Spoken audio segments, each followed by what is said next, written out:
Looks clear. Go.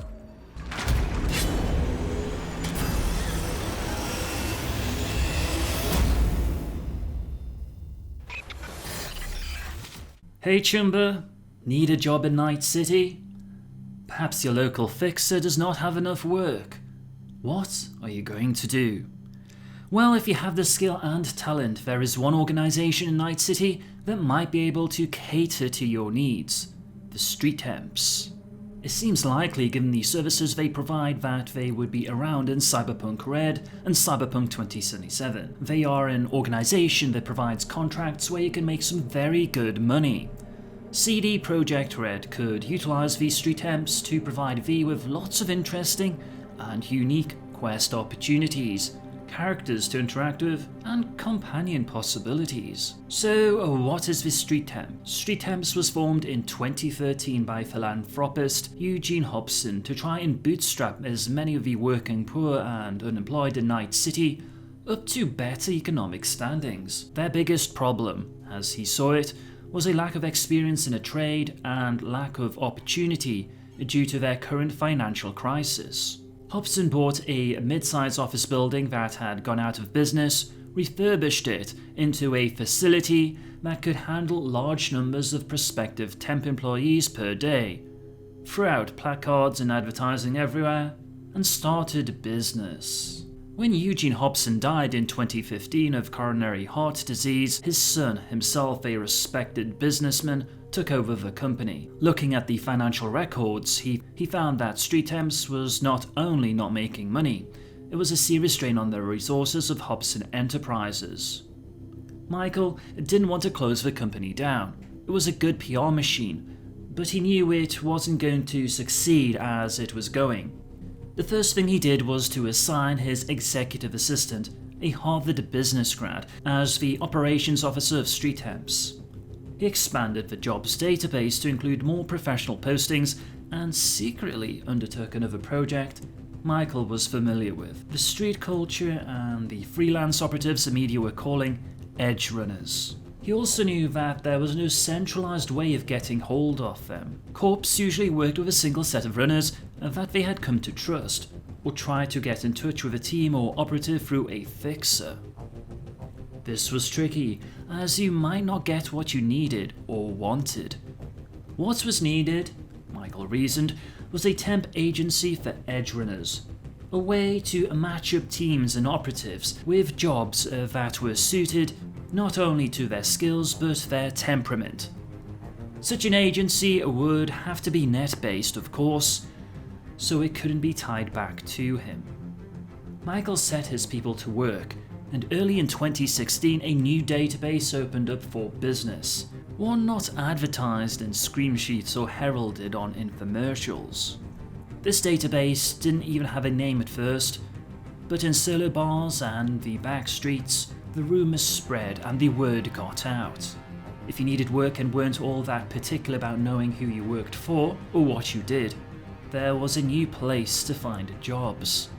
Of course, the ties to Street Temps were very quickly found by netrunners, but most were content to leave the database alone. After all, Street Temps was performing a useful service. Many even helped upgrade the system's net security. In 2017, an unnamed netrunner smashed into the database. Taking a look around, he is said to have commented, "What the hell, this is Bleedin' Edgerunners Incorporated."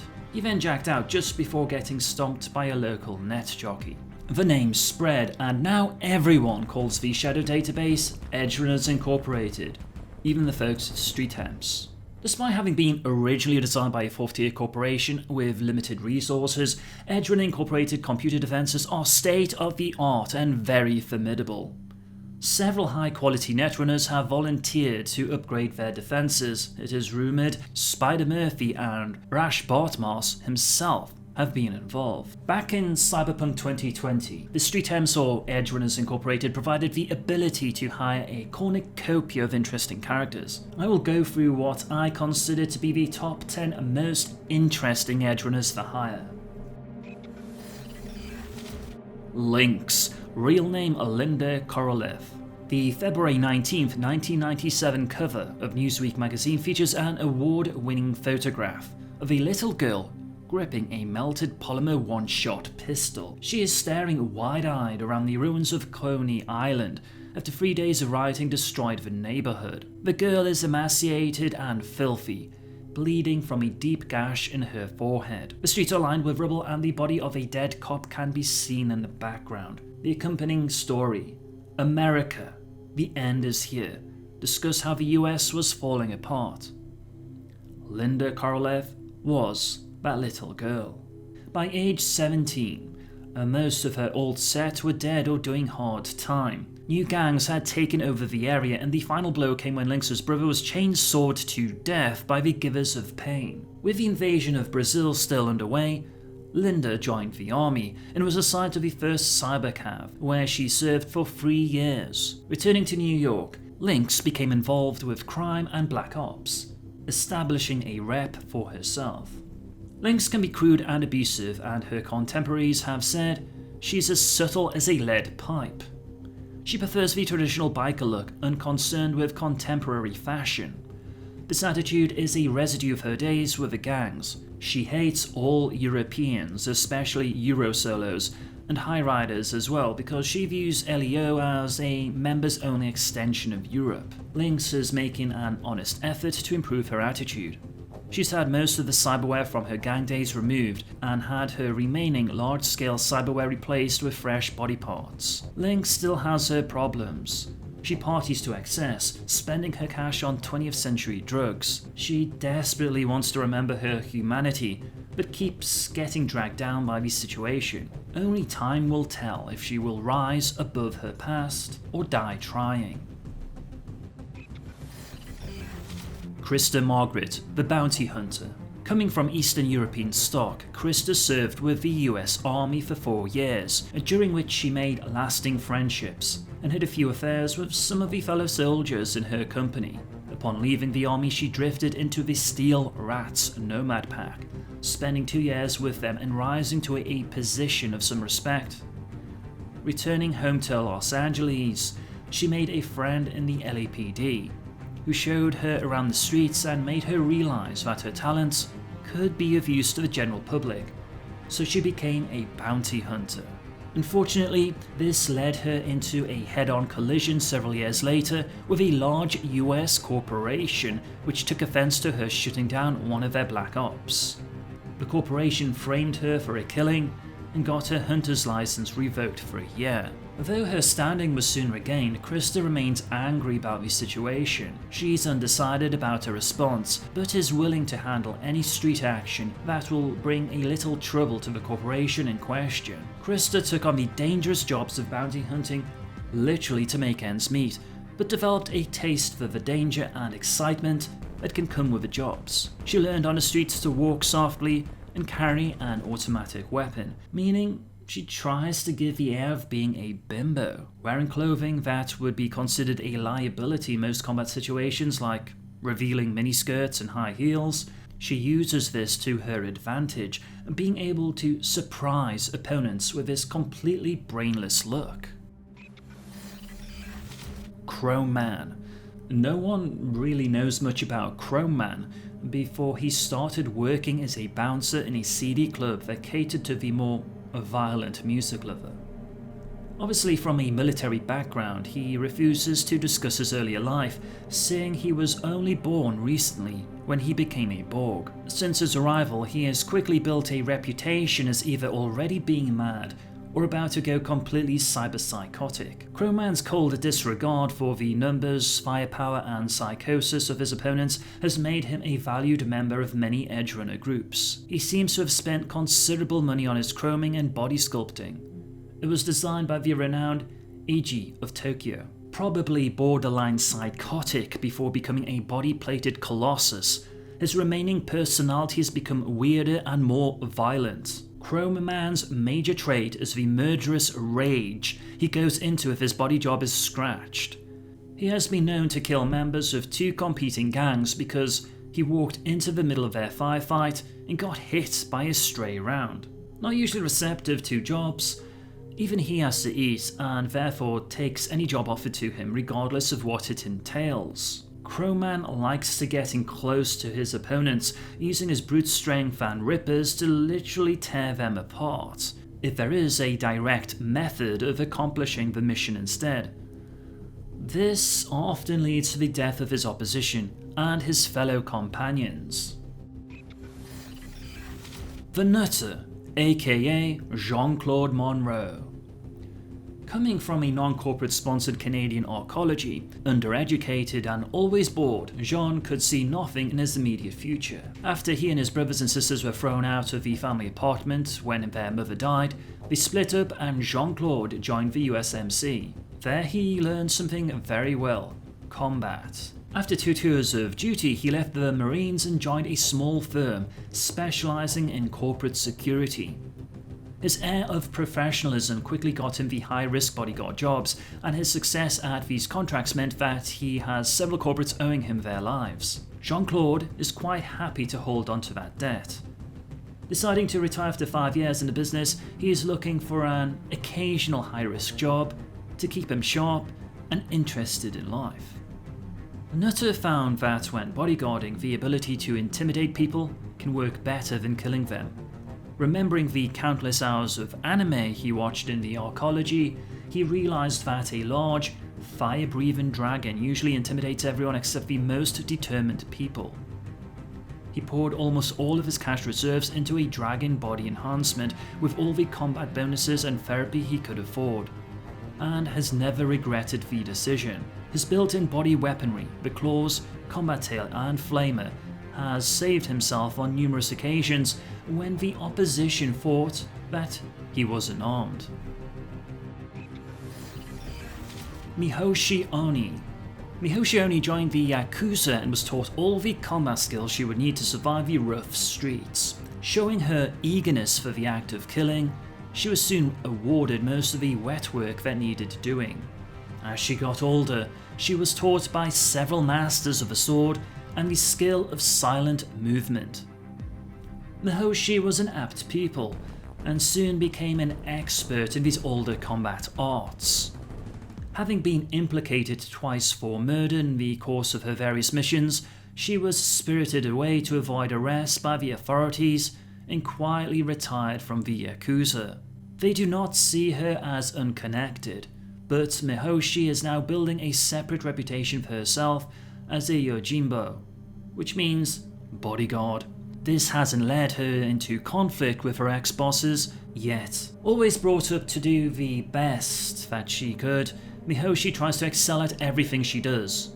She has a very competitive streak, and this sometimes leads to her showing off when this would be stupid and potentially disastrous. Looking for ways to showcase her talents, she seeks the most difficult of missions so that her skills and intellect will be tested to the limit. She truly believes that the only way to prove your worth is to put your life on the line. Enjoying the thrill of a chase, Mihoshi will play with minor opponents, lulling them into mistakes and then punishing them. With more resourceful opposition, she quickly removes them. A loner, she prefers to split off from a group to do her own work. She likes getting in close and using her swords to finish an opponent off.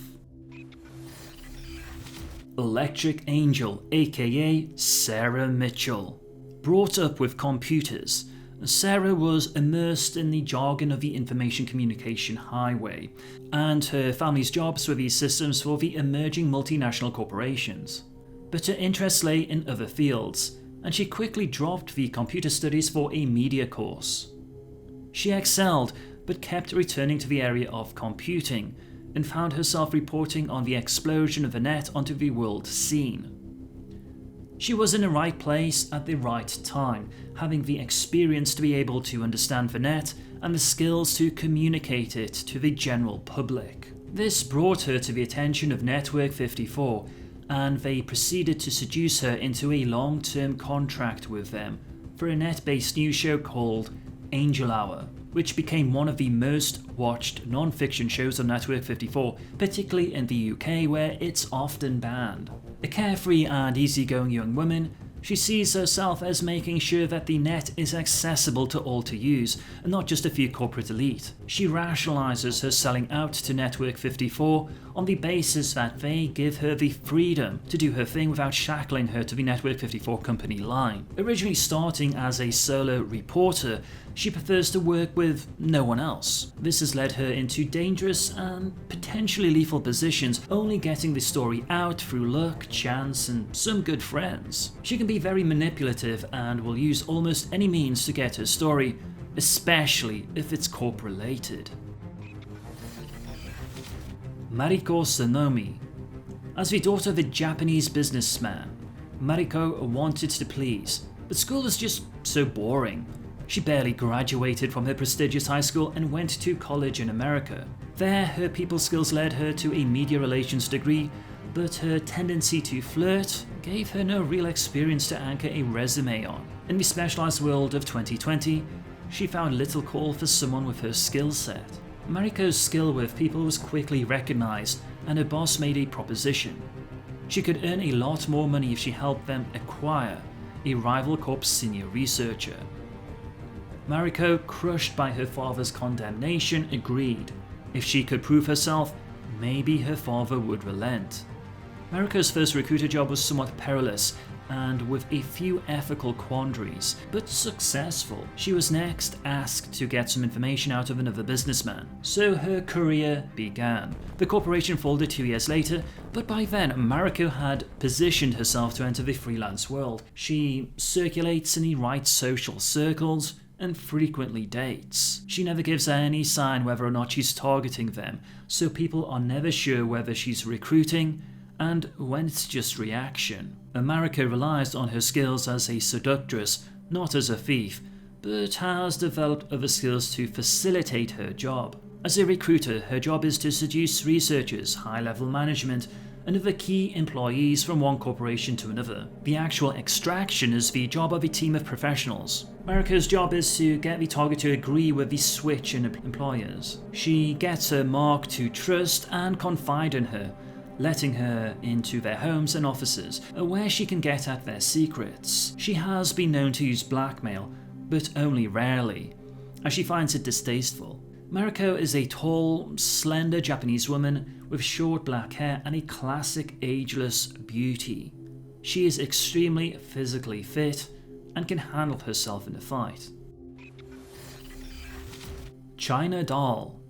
China Doll grew up in a safe corporate housing estate, the daughter of a low-level corp worker. The corporate school taught her to respect her parents, other people, and the corporation above all others. Happiness microcosm, she quickly became a skilled photographer and seemed happiest around people. Earmarked for a place in the corp's PR department, she was fast-tracked into a corporate-sponsored university to study public relations. While there, she realized that the corporate-fed media only reported a small slice of the actual news, and she began to take unauthorized trips to see the streets for herself. There, she learned that the corporations had a tyrannical grip over their employees and started to put an anti-corp slant into her stories. These minor items were picked up mostly by pirate stations. Continuing her studies, she passed with honors and was offered a place in the PR department of her sponsor corporation. To their surprise, she turned them down and went freelance with several smaller networks. Developing a taste for gritty street stories with a corporate slant,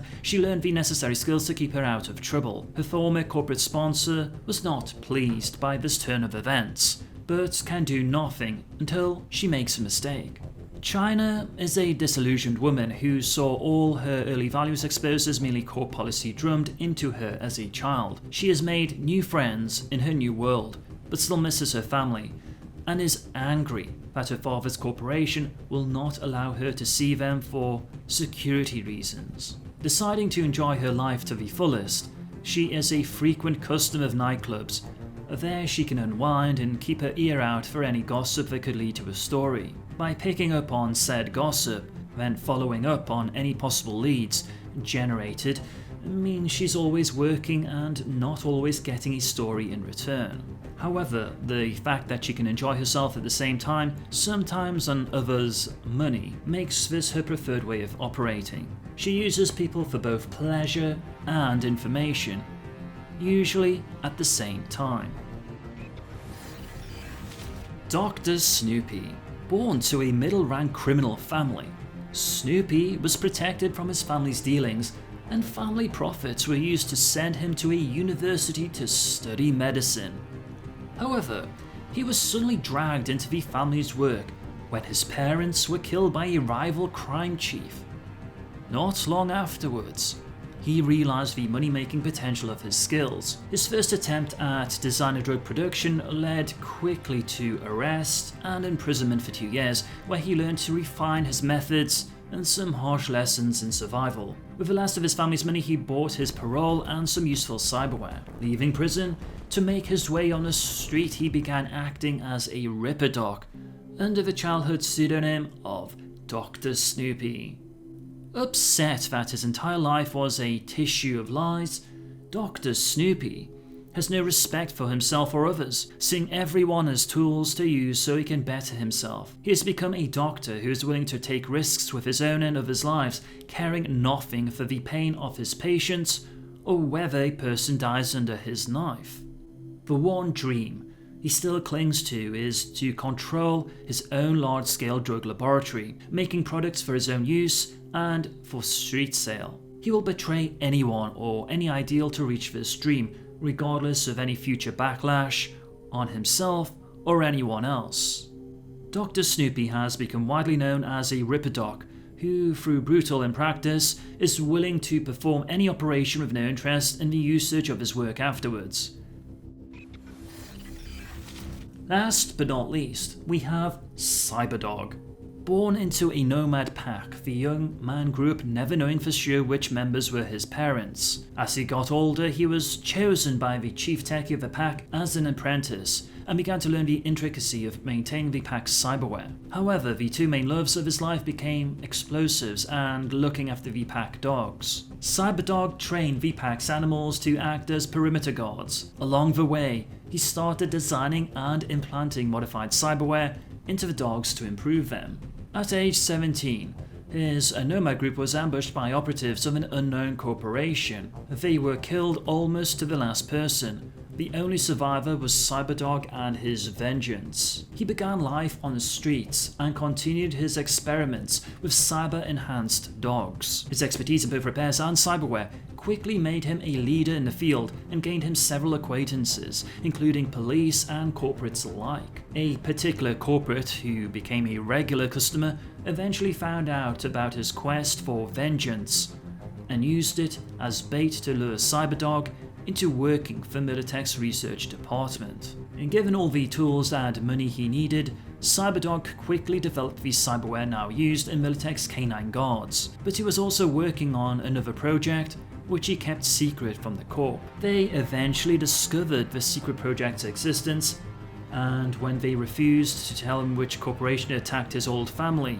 he seemed to give in and agreed to tell them about the new project. He demonstrated his Cerberus project the next day by having a cyberform Greyhound unit run up to the crowded observation enclosure and detonate in front of the blackmailing executive.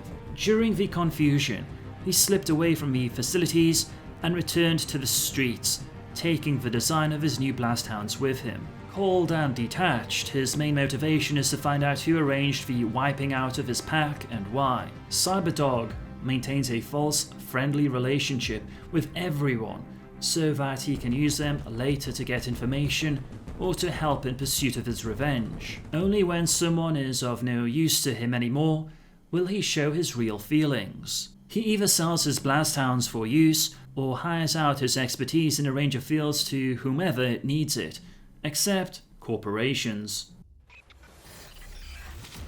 Hey Chimber, I am Kazuliski, and I hope you found this Cyberpunk 2077 discussion on street temps and Edgerunners to be informative. Are you interested in more Cyberpunk 2077 content? Then be sure to hit that subscribe button. If you have any questions or feedback, please let me know in the comment section. Thank you for chipping in.